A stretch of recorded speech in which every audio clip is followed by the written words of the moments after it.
Selamat pagi, Ibu Bapak sekalian. Juga saya menyapa pemirsa di kanal media sosial Wihara Dhamma Pala yang mengikuti puja bakti pada pagi hari ini secara live streaming. Dan tak lupa, marilah bersama-sama kita mengucapkan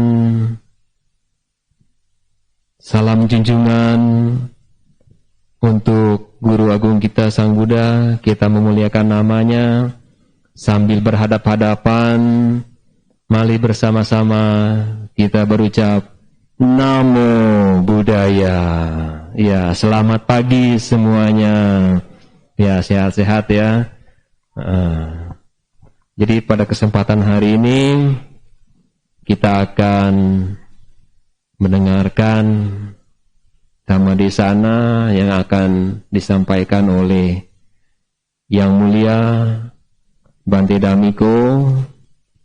Beliau sudah hadir, diikuti sebentar lagi akan memasuki ruangan Dhammasala. Boleh kita berlutut dan bersikap anjali. Dan tadi kita sudah mengundang para dewa. Semoga para dewa juga berkenan mendengarkan Dhammadesana ini. Jangan pergi dulu para dewanya, dengerin Dhamma dulu.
Gangguan teknis.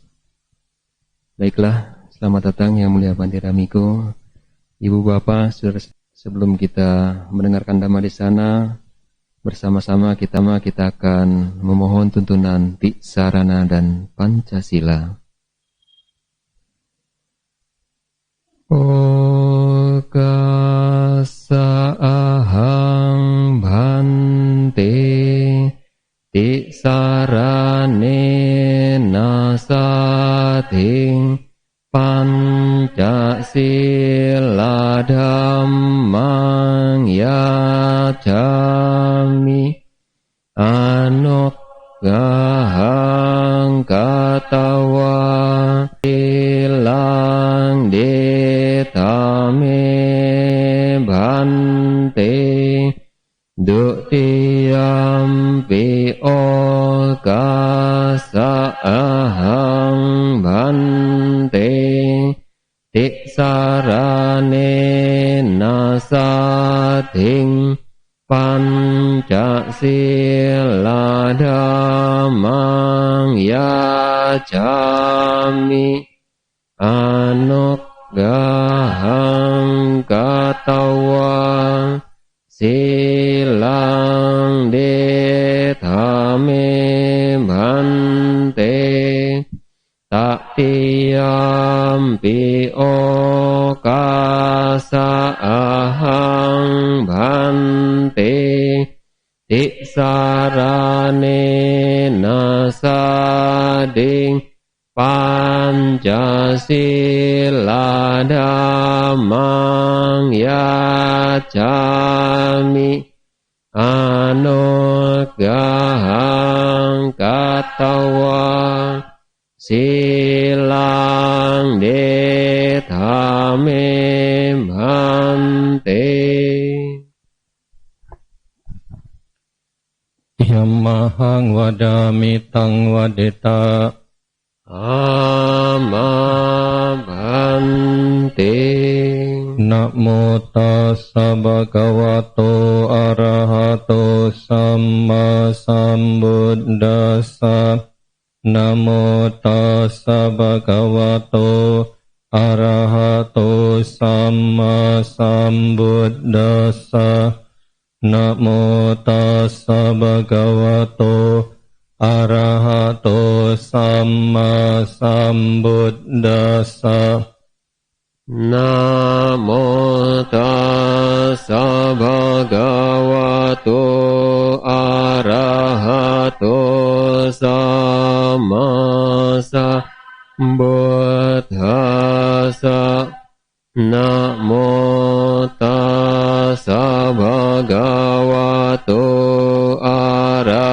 หะโตสัมมาสัมพุทธัสสะนะโมตัสสะภะคะวะโตอะระหะโตสัมมาสัมพุทธัสสะบุตตังสรณังกัจฉามิบุตตังสรณังกัจฉามิธัมมังสรณังกัจฉามิธัมมังสรณังกัจฉามิสังฆังสรณังกัจฉามิสังฆังสรณังกัจฉามิทุติ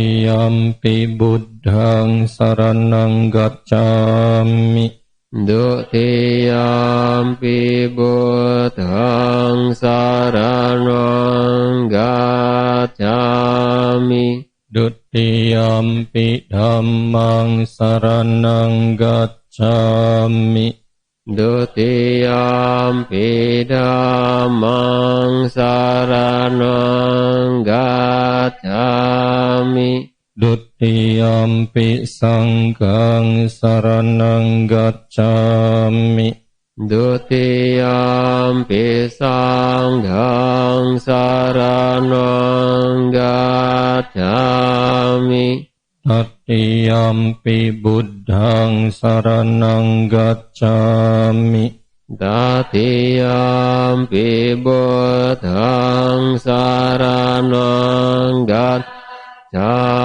มิตัตติยัมปิธัมมังสรณังกัจฉามิตัตติยัมปิธัมมังสรณังกัจฉามิตัตติยัมปิสังฆังสรณังกัจฉามิตัตติยัมปิสังฆังสรณังกัจฉามิสรณะกัมมานังปาริปุณนังอามะหันติปานาติปาตาเวรมณีสิกขาปดังสมาดิยามิปานาติปาตาเวรมณีสิกขาปดังสมาดิยามิอดินนาดานาเวรมณีสิกขาปดังสมาดิยามิอดินนาดานาเวรมณีสิกขาปดังสมาดิยามิ Kamesu micacara Weramani sikkhapadang samadhiyami. Kamesu micacara Weramani sikkhapadang samadhiyami. Musawada Weramani sikkhapadang samadhiyami. Musawada Weramani sikkhapadang samadhiyami. Suramiraya majapamadhatana Weramani sikkhapadang samadhiyami. Suramiraya majapamadhatana Weramani sikkhapadang samadhiyami. Imani pancasikapadani silena sugating yanti silena boga sampada silena nibbuting yanti tasma silang wisodaye. Amabante sadu sadu sadu. Dilanjutkan dengan permohonan khotbah dhamma. Brahma Jaloka Dilpati Sahampati Katanjalian Diwarang Ayacata Santi Dasatap Parajak Kajatika Desetundamang Anukam Pimang Paja.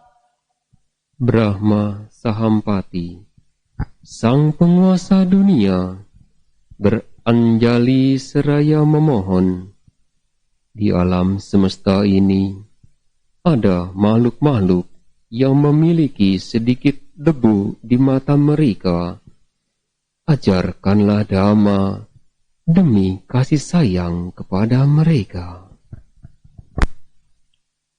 Namo tassa bhagavato arahato sama sambuddhassa. Namo tassa bhagavato arahato sama sambuddhassa.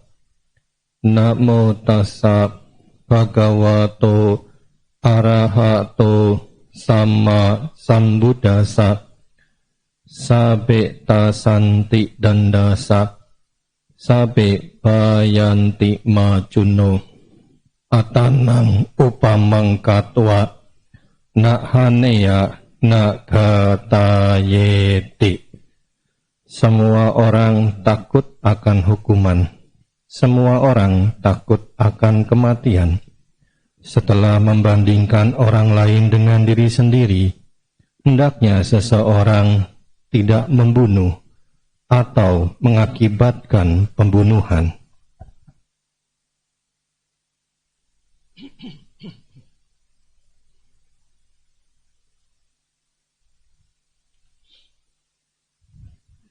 Romo Ramani, para upacarika, Bapak Ibu, Saudara sekalian, berbahagia pada pagi ini kita dapat melakukan kebajikan, memberikan penghormatan kepada Buddha, Dhamma, Sangha, menambah kebajikan yang pasti memberi kebahagiaan bagi kita di hidup ini maupun di hidup yang akan datang. Tapi secara Dhamma kita diajarkan bahwa melakukan perbuatan baik tidak hanya semata untuk memperoleh kebahagiaan, tapi juga untuk meningkatkan kebijaksanaan yang akan membuat kita mampu menerima kenyataan hidup. Maka dari itu, Bapak Ibu Saudara sekalian, hendaknya hal-hal baik itu selalu kita ulangi terus. Selalu kita lakukan terus. Agar kebahagiaan dan kebijaksanaan kita semakin baik, semakin bertambah, dan juga semakin membuat kita memiliki batin yang dewasa. Bapak Ibu Saudara sekalian, di zaman Sang Buddha ada seorang upasaka yang bernama Anathapindika.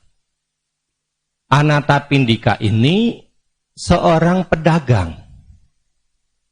Karena dia memiliki kekayaan yang melimpah, maka dia juga adalah seorang yang sangat dermawan.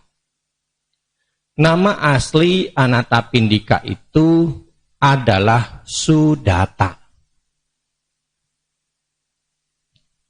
Ketika banyak orang melihat bahwa Anathapindika ini suka memberi makan kepada orang-orang yang kelaparan, maka masyarakat itu memberi nama baru buat Sudatta.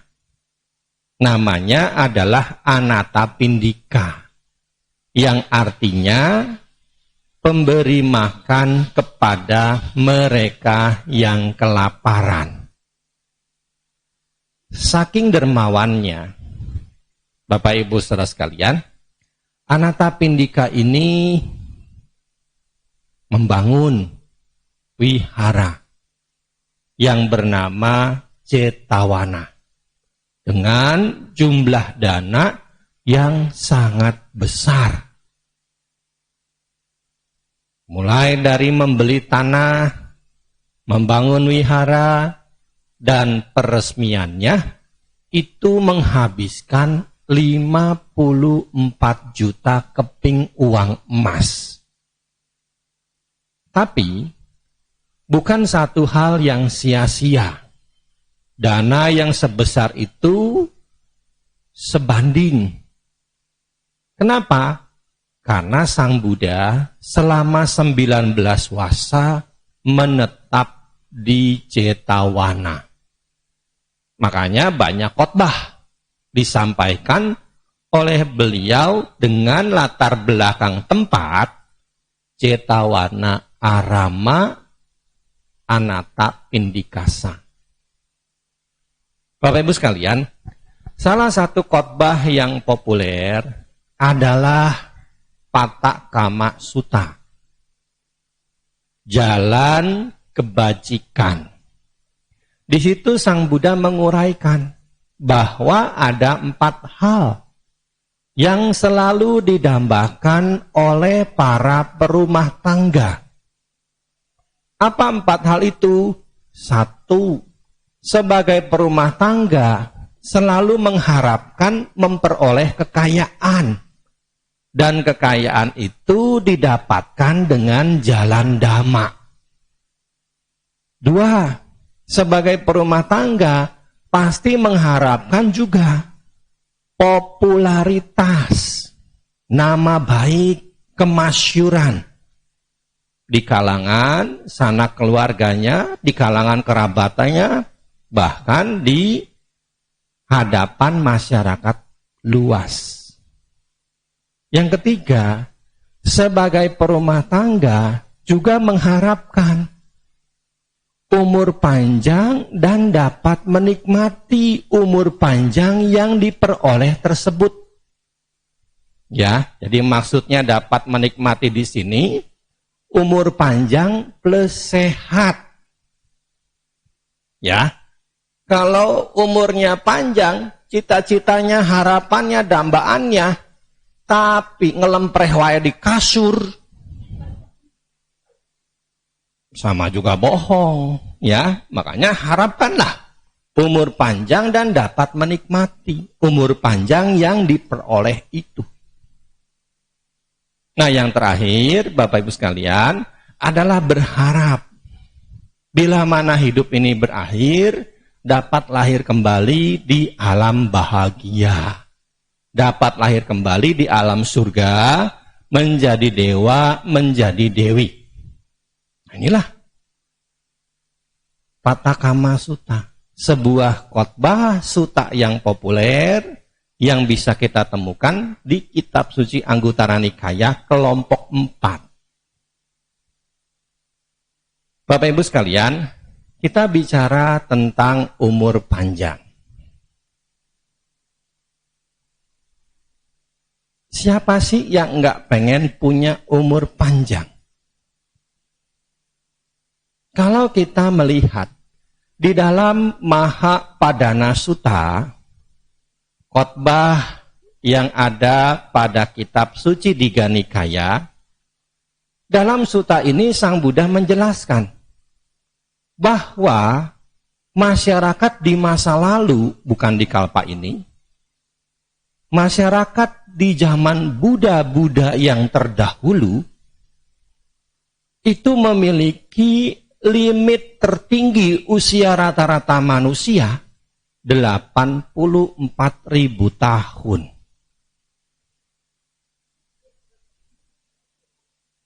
Ya nggak bosen lah. Kenapa? Karena saat itu kebajikan itu sangat-sangat tinggi. Ya, kalau sekarang ya kita bosan. Kenapa? Banyak orang jahat. Ya kan? Jadi bosan. Bentar, lihat media sosial, ada aksi kejahatan ini, ada aksi kejahatan itu, ada bencana ini, ada bencana itu. Ya bosan, takut malah. Takut kalau itu terjadi pada diri kita.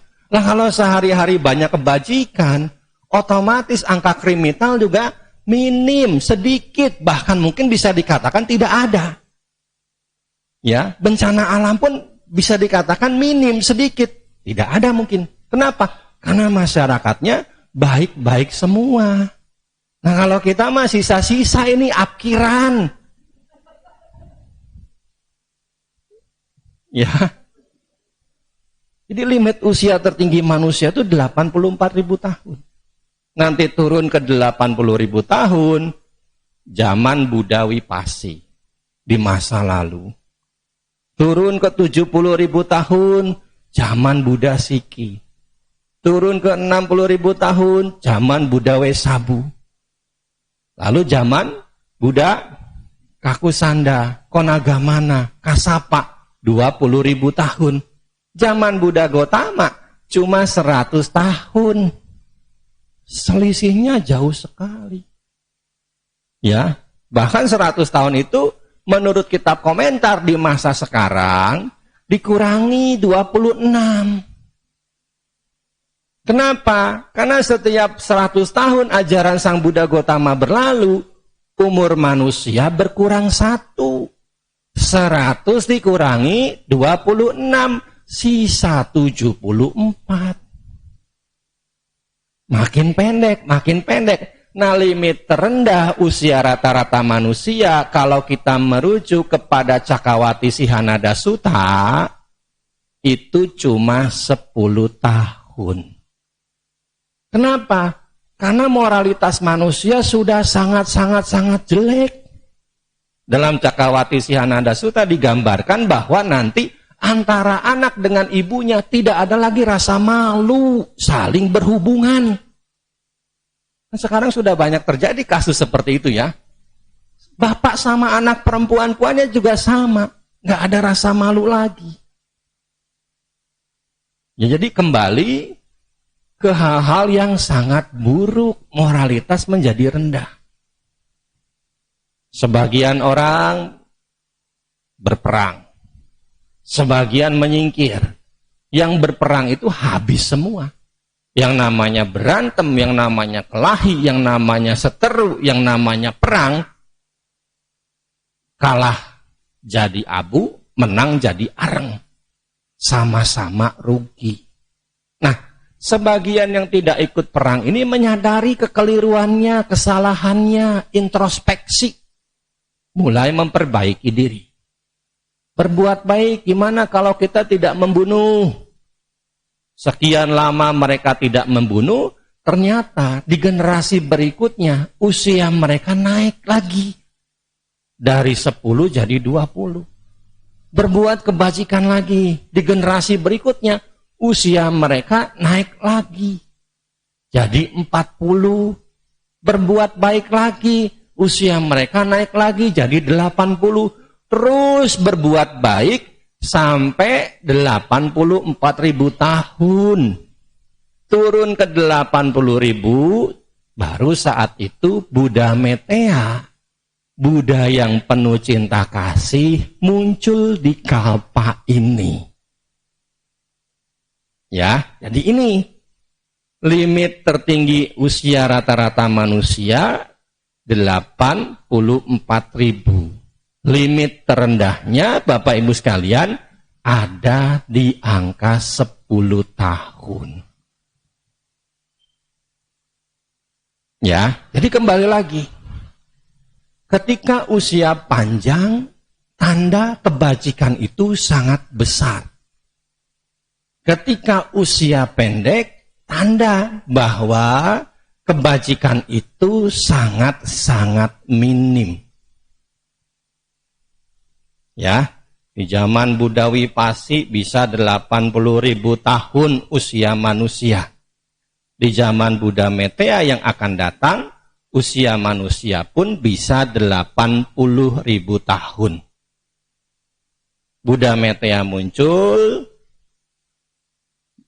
mencapai pencerahan, mengajar dhamma, parinibbana, baru kalpa ini mengalami kehancuran. Ya, jadi kiamat itu masih jauh. Ya, kiamat itu sudah dekat. Kalau di Jawa. Makanya niamat menyambut dengan hangat. Kan ada kaosnya begitu ya. Ibu Selfie mungkin punya. Kaos dagadu itu. Kan suka plesir ke Jogja. Nah, Bapak Ibu sekalian, gimana sih caranya biar panjang umur? Kebajikan-kebajikan apa yang harus dibuat? Kita menelisik kitab kuno yang ada dan pernah dipelajari oleh masyarakat Nusantara pada saat agama Buddha menjadi agama yang mereka anut di masa lalu. Bapak Ibu pernah ke Borobudur? Siapa yang belum pernah ke Borobudur? Kalau ke Borobudur ngapain?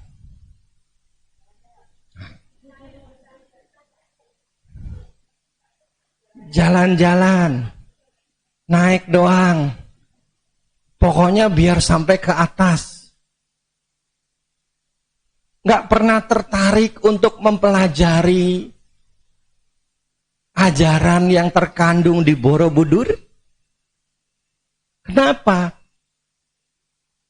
Ya, Borobudur itu buku terbesar di dunia. Tidakkah kita pernah ingin membacanya? Borobudur itu buku terbesar di dunia. Ini diakui masuk dalam Guinness Book of Record. Tidakkah kita ingin membacanya? Padahal kita orang Indonesia, bukan orang luar Indonesia. Nenek moyang kita sudah bisa membuat buku yang diaku dunia sebagai buku terbesar di dunia. Kenapa kita tidak bangga untuk membaca dan mempelajarinya?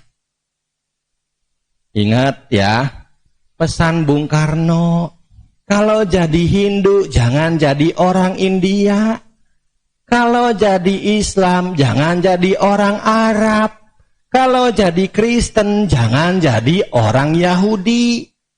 Banggalah dengan apa yang ada dan menjadi adat istiadat budaya Nusantara. Kok Bung Karno nggak nyebut agama Buddha, Bante? Agama Buddha pada saat itu baru bangkit kembali setelah 500 tahun dilupakan. Kan kebangkitan kembali agama Buddha tahun 34 ya. Ditandai dengan kedatangan Bante Narada dari Sri Lanka, diundang oleh kaum Teosopi. Kalau Bung Karno ngomong itu tahun 45, berarti baru 10 tahun. Belum banyak diketahui, belum banyak dikenal. Makanya sekarang ditambahin. Kalau jadi Buddha, maksudnya beragama Buddha, jangan jadi orang Thailand atau orang Myanmar. Jadilah tetap Buddhis Indonesia. Ya. Kan Bapak Ibu kadang-kadang bangga. Bantainya dari Thailand. Bantainya dari Myanmar. Bantainya dari luar negeri. Wah. Padahal begitu ngajarin dhamma, sama seperti ceramah biku Indonesia. Nggak ada yang istimewa, cuma memang suka dibumbuin. Pakai begini. Ya kan? Kasih apa gitu. Ya. Belajarlah. Ya makanya nanti kalau punya kesempatan ke Borobudur, belajar apa yang ada di Borobudur. Kenapa? Karena di Borobudur itu sudah diajarin gimana caranya panjang umur. Baru dengar ya? Baru dengar. Kenapa? Setahun ini cuma ngundang saya 2 kali sih. Ya, ada ajaran gimana caranya biar panjang umur di Candi Borobudur.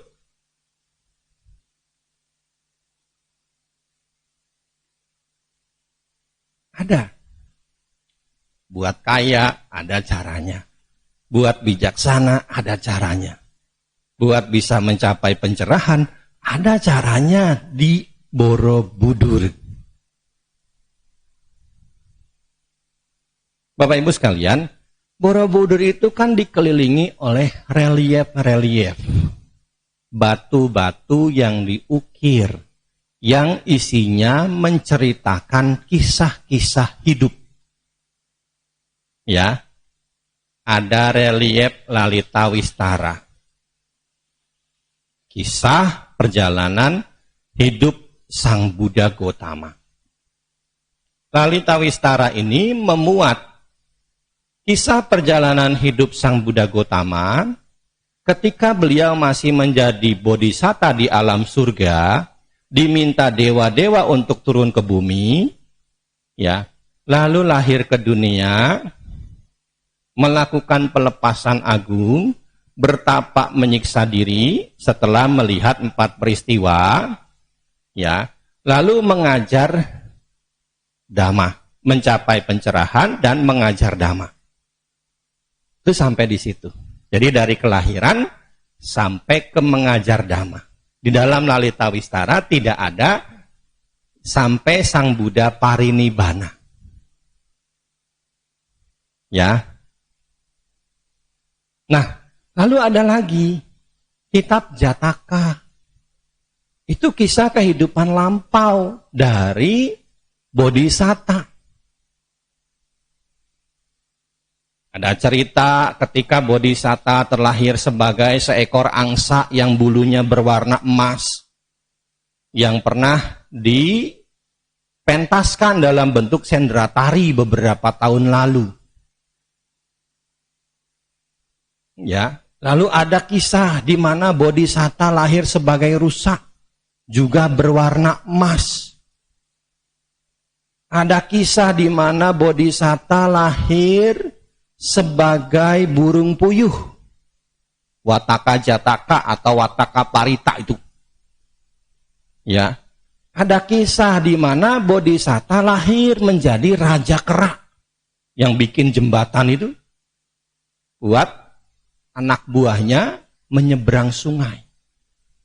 Ada kisah di mana Bodhisatta lahir sebagai rusa berkaki 8. Baru dengar kan? Ada rusa kaki 8 di Borobudur. Jadi di zaman dulu sudah ada transformer. Ya, rusa kaki 8. Kesini ada kaki 4, di belakang punduknya ada kaki 4. Jadi kalau capek tinggal balik badan. Itu kan transformer ya. Gak pernah mikir kan? Ternyata zaman dulu tuh sudah canggih. Ya lalu ada cerita tentang Sudana. Ya. Sudana seorang pangeran yang ingin mencapai pencerahan. Maka dia mencari guru untuk apa? Untuk belajar. Mencari dharma. Gandawiyuha itu kitabnya. Mencari dharma. Berguru kepada 53 orang. 53 orang. Ya, jadi untuk mencapai pencerahan itu nyari gurunya nggak cuma satu. Banyak gurunya. Ya sama seperti ketika Pangeran Siddhartha, Petapa Gotama. Kan minimal kita mengenali ada 3 guru di mana beliau belajar. Ya kan? Siapa aja? Hah? Alalakarama, Udakarama Puta. Lalu ada Asita kan bukan Asita. Asita kan yang ramal. Asita kan sudah meninggal dulu sebelum beliau mencapai pencerahan. Wasumitra. Itu kan guru ketika beliau masih di istana. Ya. Banyak gurunya. Nah, satu relief yang populer dari Gandawiyuha itu gambar di mana Sudana itu sujud namaskara yang oleh kelompok sebelah dianggap itu sebagai gerakan ibadah agama mereka. Itu heboh itu diklaim. Dan yang memalukan, kadang-kadang banyak umat Buddha nggak ngerti, kebawa opini-opini umum. Di Borobudur itu ada relief seperti gambar pesawat UFO.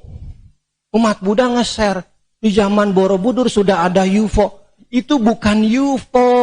Di Borobudur itu ada cerita kisah Raja Cakawati yang punya 7 permata. Nah, salah satu permatanya itu digambarkan seperti pesawat UFO. Ya, makanya kalau nggak tahu tuh nyari tahu dulu, nanya dulu, belajar dulu, jangan langsung nge-share. Nanti ketahuan on-nya. Ya, di bawah kaki candi, Bapak Ibu sekalian, itu ada relief Karmawi Bangga yang menceritakan kisah hukum sebab akibat perbuatan. Yang oleh mereka-mereka yang anti dengan ajaran Dhamma, mereka mengatakan relief itu relief porno.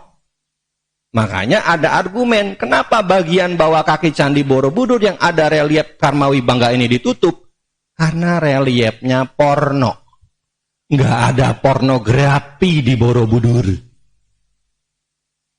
Ya, makanya kita harus berani membantah. Mereka tuh sengaja ya mengaburkan makna Borobudur, mengaburkan ajaran Borobudur. Kenapa? Takut kalau masyarakat itu mengetahui lagi ajaran sebab akibat yang lebih logis daripada hukum Tuhan. Takut mereka. Tapi sebagian di sisi tenggara Candi Borobudur itu dibuka relief Karmawi Bangga ini.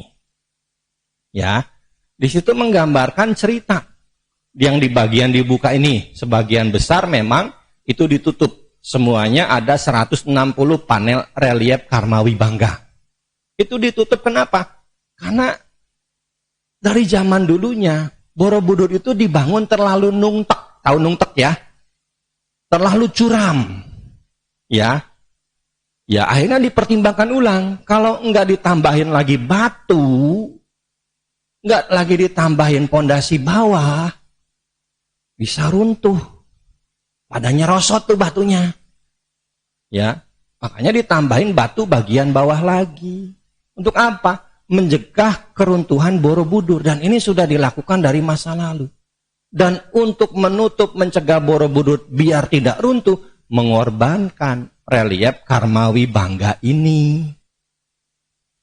Ya, makanya ketika Borobudur ditemukan kembali, siapa penemu kembali Borobudur? Nggak tahu. Wih, banyak nonton Ikatan Cinta, nggak apal-apal.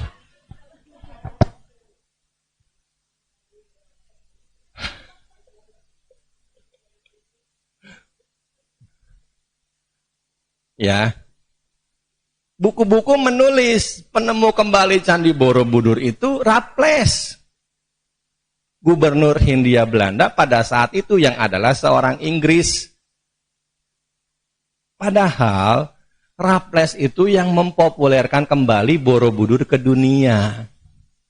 Kalau yang menemukan kembali itu penduduk lokasi sekitar Borobudur. Nah, mereka laporan kepada Bupati Jogja saat itu, Tan Jinsing. Tan Jinsing lalu melaporkan kepada Raffles bahwa ada sebuah bukit yang mana ditemukan banyak batu-batu candi. Nah, Raffles akhirnya menyuruh Tan Jinsing ini untuk ke lokasi survei. Tan Jinsing saat itu ditemani oleh Pak Imin. Pak Imin itu penduduk lokal.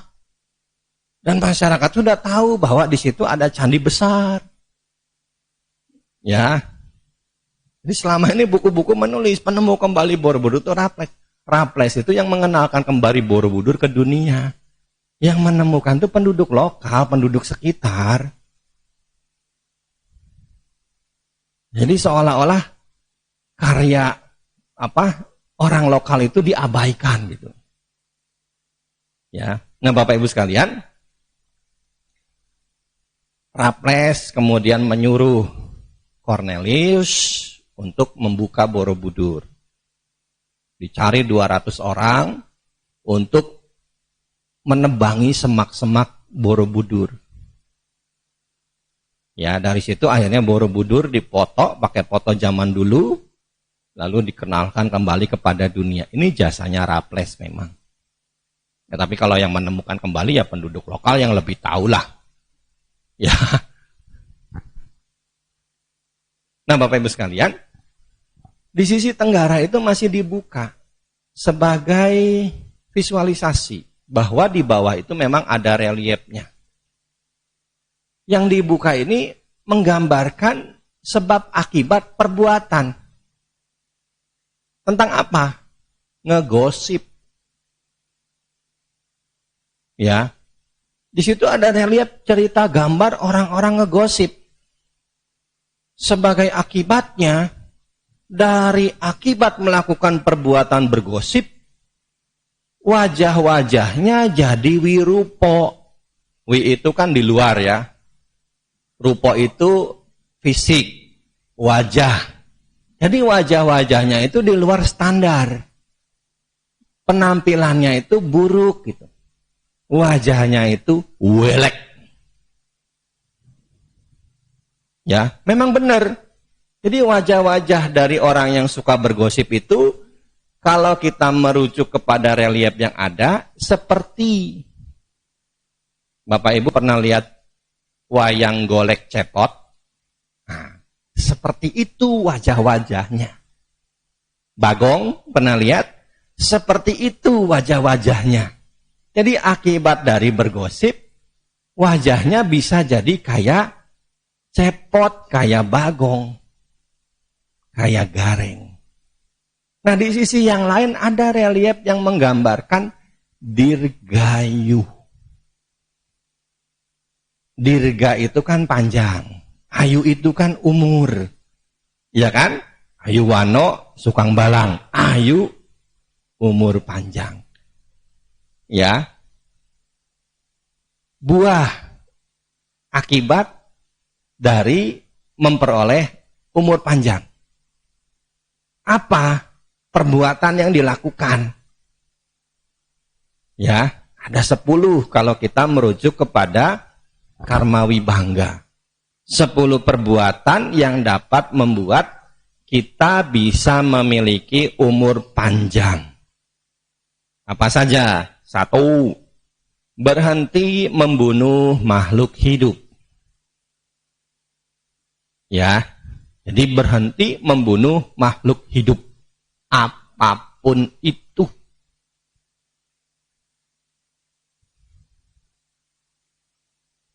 Kenapa? Karena secara Dhamma sendiri ya, kalau kita membaca buku-buku Dhamma kan disebutkan akibat dari pembunuhan yang bisa kita terima adalah jatuh ke 4 alam apaya. Kalaupun seandainya jadi manusia lagi, akibat yang bisa diterima adalah fisiknya tidak sempurna. Ada cacat, lalu berumur pendek. Ya, makanya ketika kita menginginkan, mengharapkan bisa berumur panjang, berhentilah membunuh makhluk hidup. Yang kedua, memuji penghentian pembunuhan makhluk hidup. Ya, misalkan Bapak Ibu punya tetangga. Tetangganya ini punya hobi berburu atau mancing ketika weekend atau hari libur. Nah, hari itu Bapak Ibu melihat di weekend atau di hari libur kok tumben dia nggak mancing. Yang namanya sama tetangga kadang-kadang kepo dikit nggak apa-apa ya. Ya, nanya, wah saya sudah stop, senapan angin saya sudah saya buang, sudah saya rusakin. Alat pancing saya juga sudah saya buang, saya rusakin. Nah, dalam hati saja memujinya. Ya bagus. Jadi ini dengan begitu kita kan mendukung. Mendukung apa?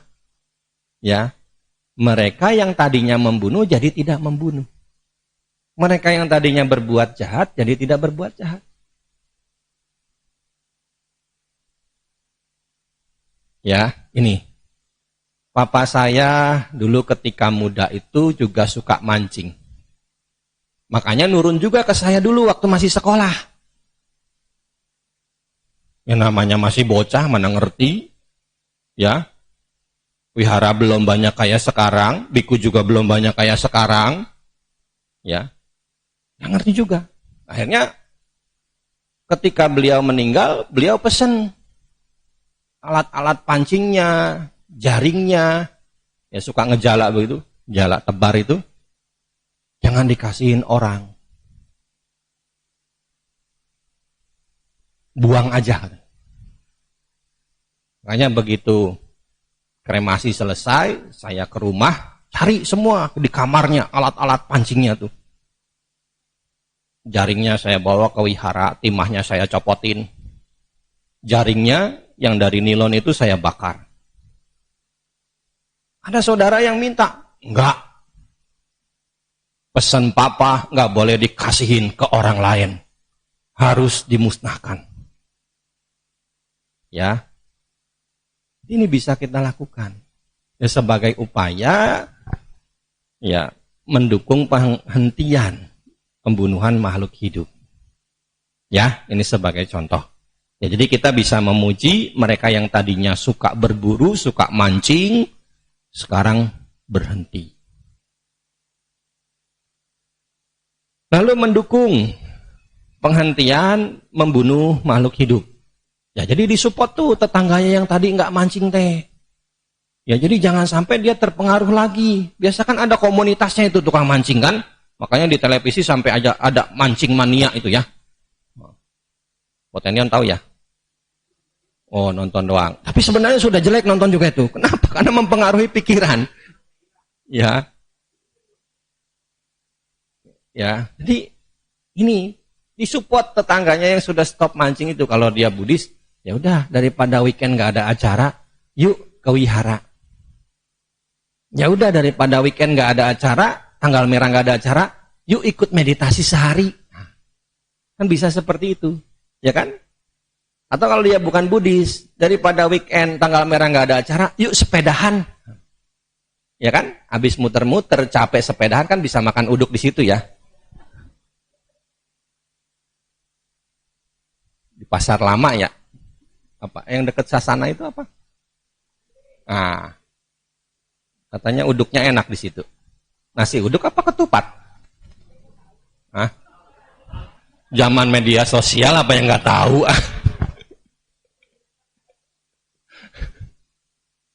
Ya, jadi ini, jadi dikasih kegiatan-kegiatan yang baik, yang positif, disupport di sana. Ya, daripada nanti dia balik lagi, teman-temannya kan pasti nyari-nyari ya, ngajakin lagi pasti. Kenapa? Karena papa saya juga dulu gitu. Udah stop, nggak pernah mancing lagi. Jadi di samper-samper sama teman-temannya. Balik deh ke itu. Karena makin tua, makin usia bertambah, cici saya juga khawatir. Apalagi mancingnya ke tepi laut, ya kan? Ya, jadi itu yang ketiga.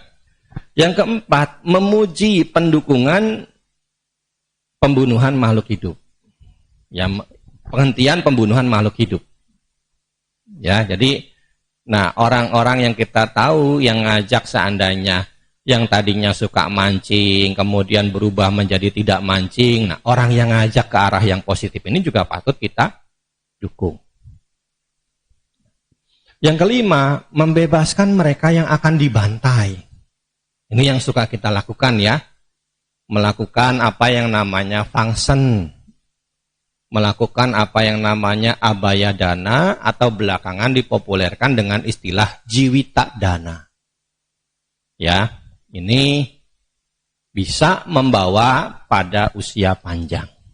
Ya, tapi kadang-kadang banyak di antara kita ketika melakukan pelepasan makhluk hidup itu masih memiliki pemikiran tradisional. Ya kan? Ya, apa? Saya sakit Bante. Saya mau pangsen, semoga penyakit saya dibawa burung ikan yang saya lepas. Banyak yang masih memiliki pemikiran seperti itu. Mereka sudah berada di alam binatang, alam yang menderita.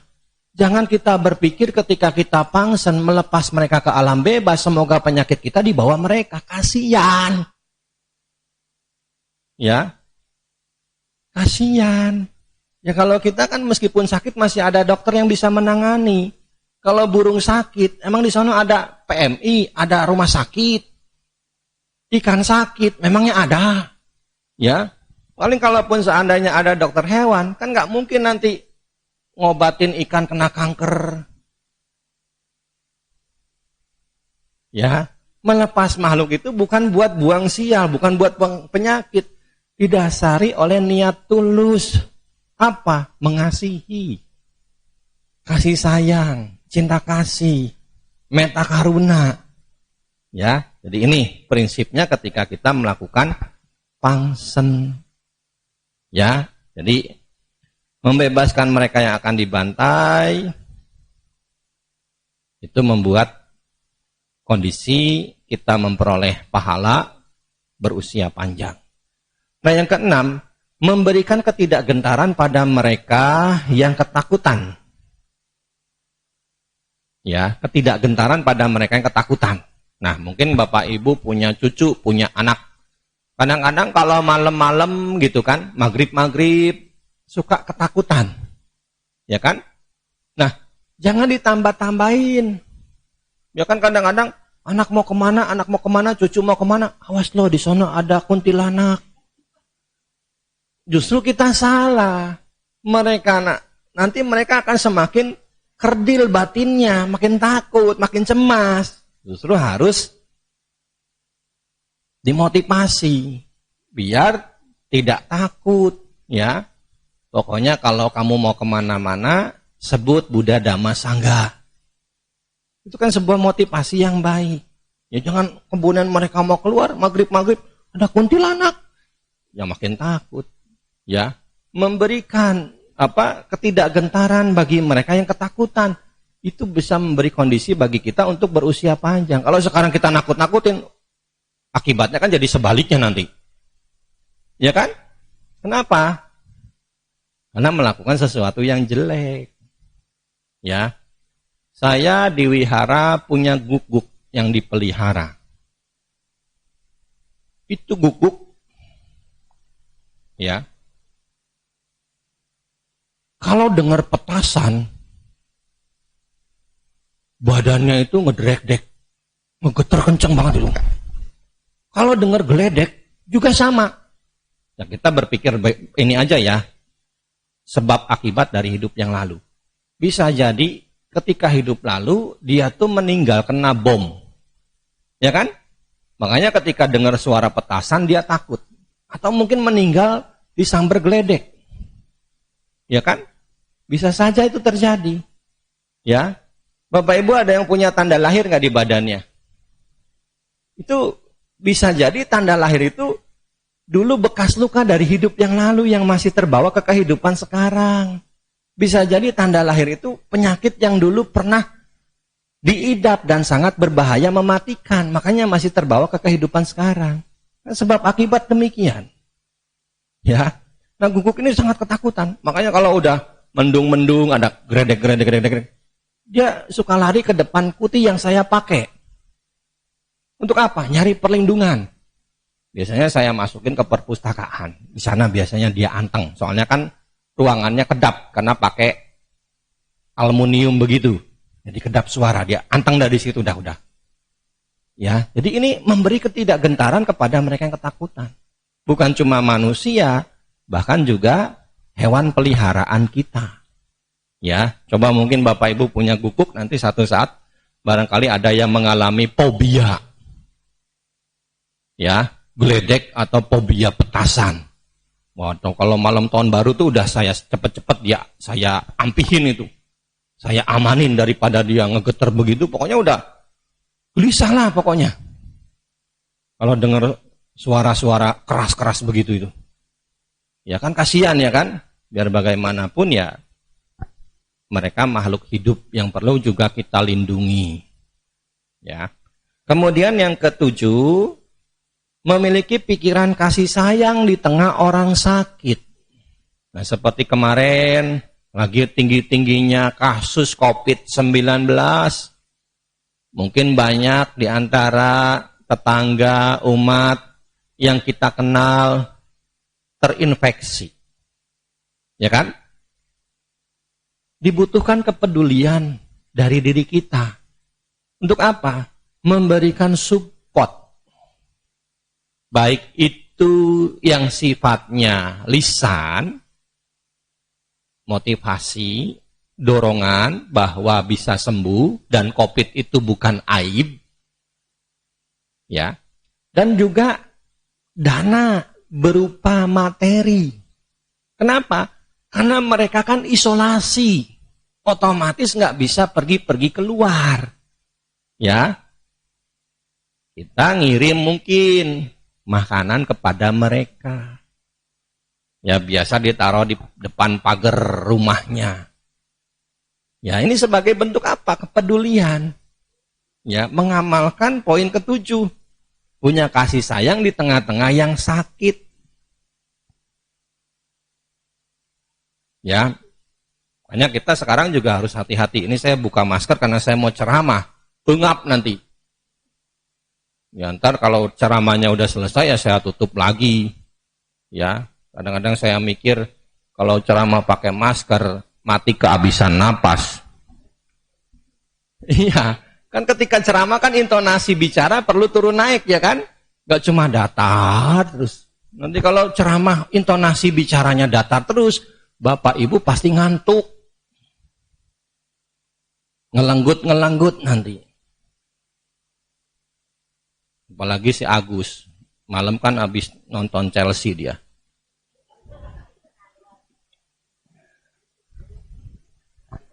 Ya. Ya, jadi ini yang ketujuh. Jadi kepedulian. Makanya sekarang kita harus hati-hati karena kan sudah ada prediksi bulan depan bakal naik lagi seiring adanya varian baru.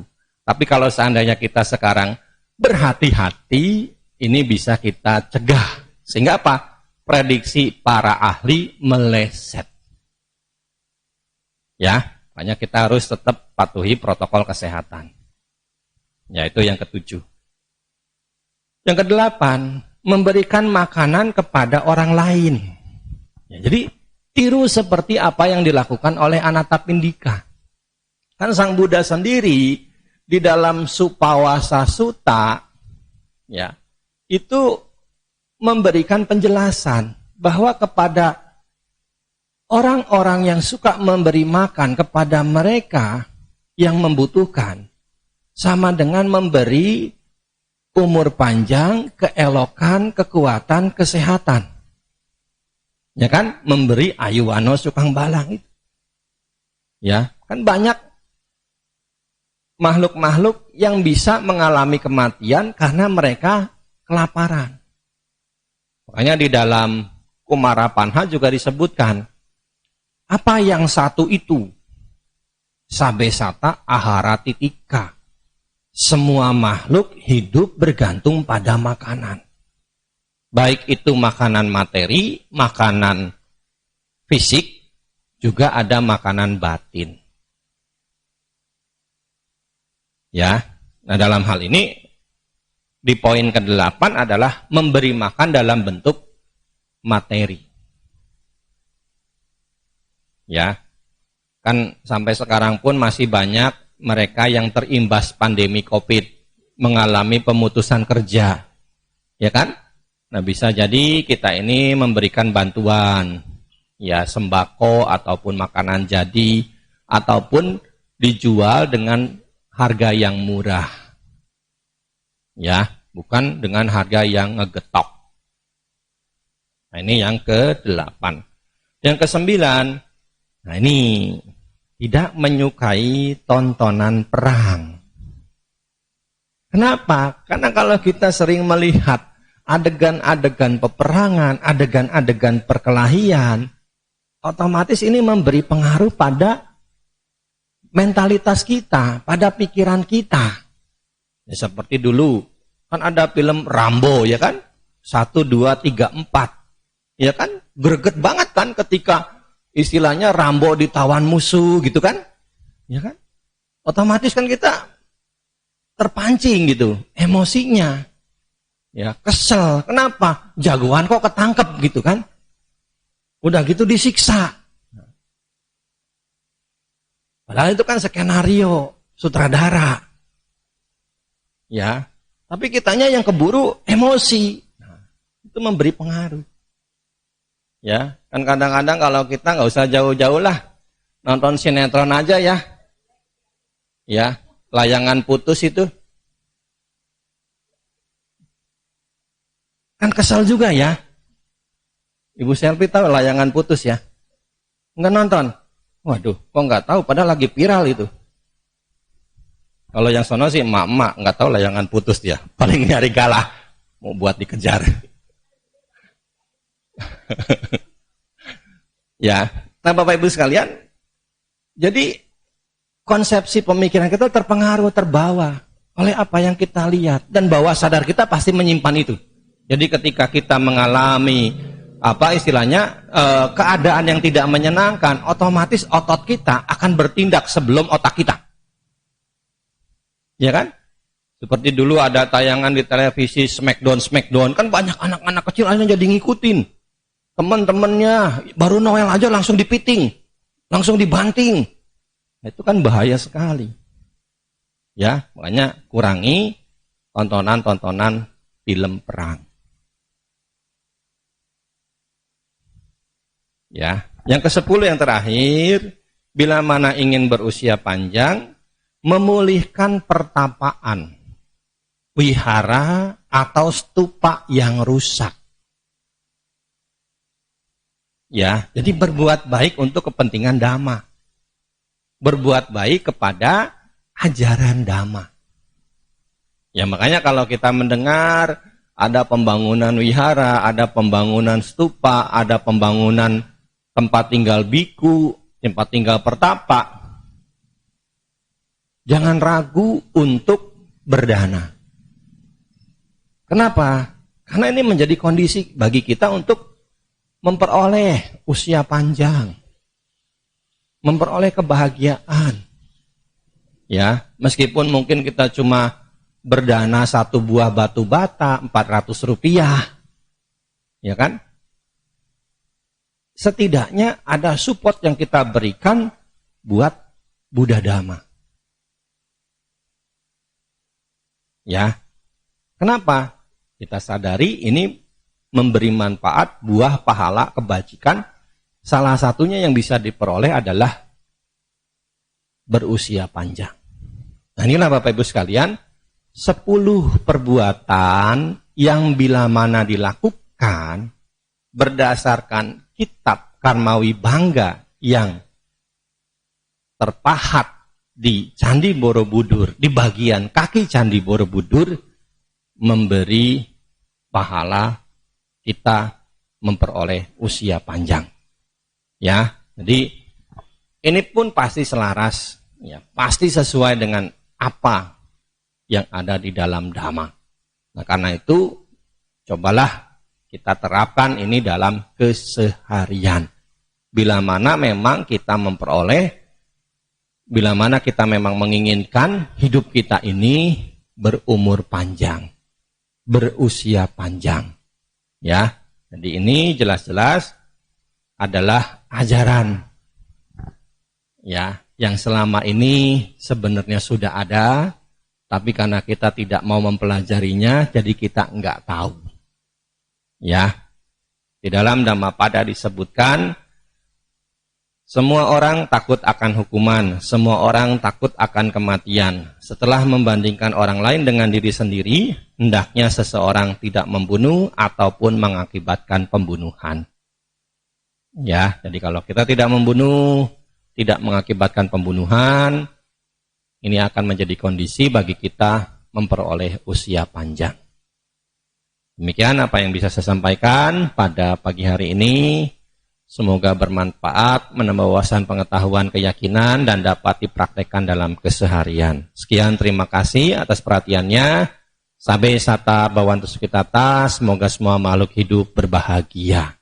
Sadu, sadu, sadu.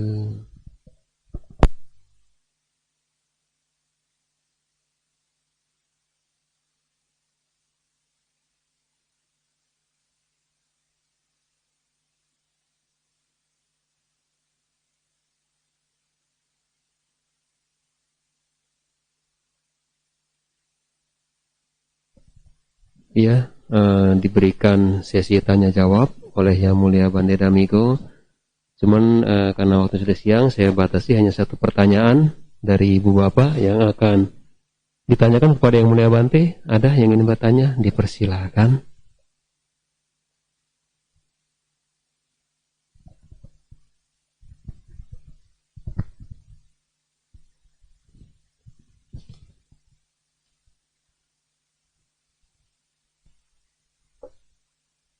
Selamat siang Bante, Namo Buddhaya. Begini Bante, saya mau bertanya, kadang-kadang ada kejanggalan atau ada yang kurang tepat gimana. Kadang-kadang kita kan manusia, orang-orang kan kadang-kadang suka beternak tuh Bante ya. Tapi memang bukan dia yang membunuh, dia beternak misalkan jual ayam. atau jual babi, peternak babi. Tapi kan kita tahu bahwa ayam dan babi itu kan akhirnya nanti larinya ke jagal. Nah, yang ingin saya tanyakan ini Bante, kita itu katanya orang mengeles, oh enggak, itu kan saya kan cuma ternak doang, yang motong kan bukan saya. Nah, itu ada karmanya gak tuh Bante? Seperti itu Bante, kepada orang yang beternak itu. Iya, jelas karmanya ada. Kenapa? Di dalam Anggutara Nikaya kelompok 5 itu ada Mica Wanija Sutta. 5 macam perdagangan salah yang harus dihindari oleh seorang upasaka-upasika. 1, berdagang makhluk hidup. Nah, ini kan sudah kena. Ya kan? Peternak itu nanti kan akan menjual hasil ternakannya itu kepada orang lain. Yang kemudian orang itu yang menjadi jagalnya. Ini sudah jelas toh, berdagang makhluk hidup. Nah, makhluk hidup ini bisa hewan, ternak, bisa juga manusia. Kan ada orang jualan orang, ya kan? Human trafficking di Indonesia, di dunia itu kasusnya masih tinggi.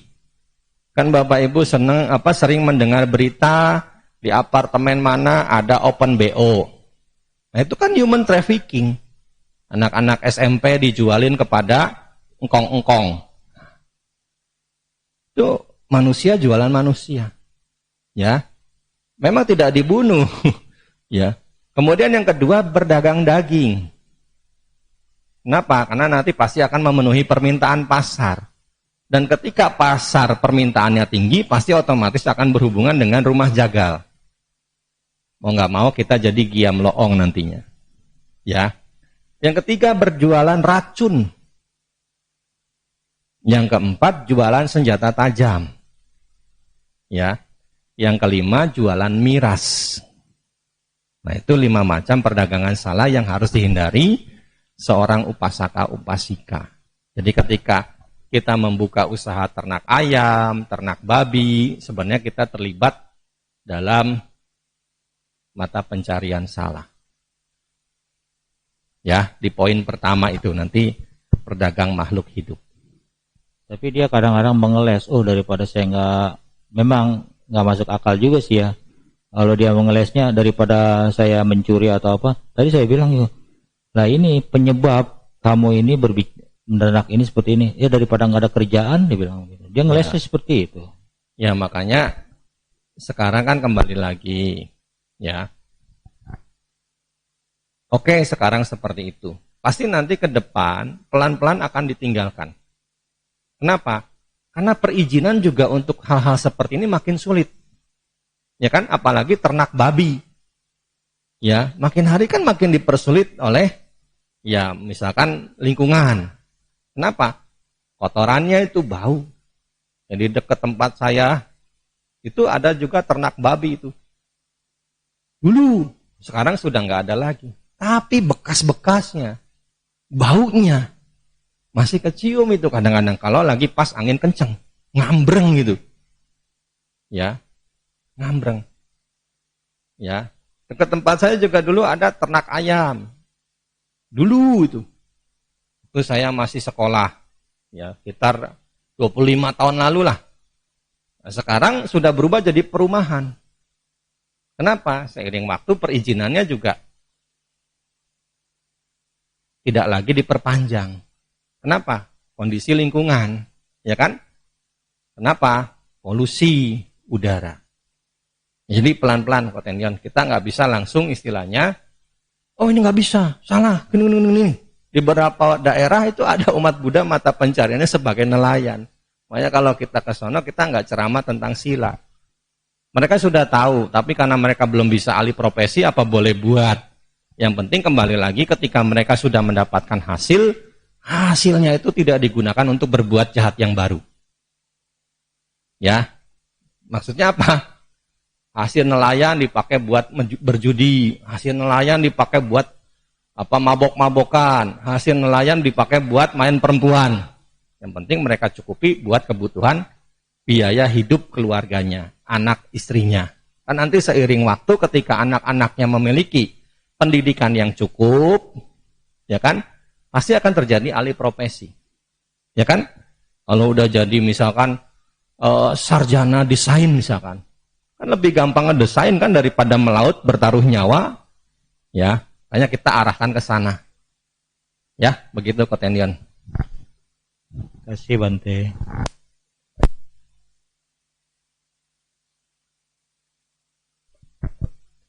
Ya, demikian Dhamma Desana yang telah disampaikan oleh Yang Mulia Bante Dhammika pada pagi hari ini.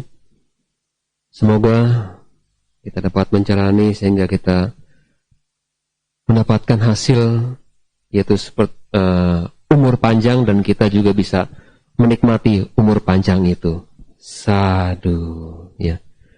Baiklah Ibu Bapak, selanjutnya sebagai tanda terima kasih kita atas Dhamma Desana yang telah diberikan oleh Yang Mulia Bante, kita akan bernamaskara dan juga akan memberikan puja dana yang akan diberikan oleh Upacarika Tanyon. Ya, terima kasih Bante.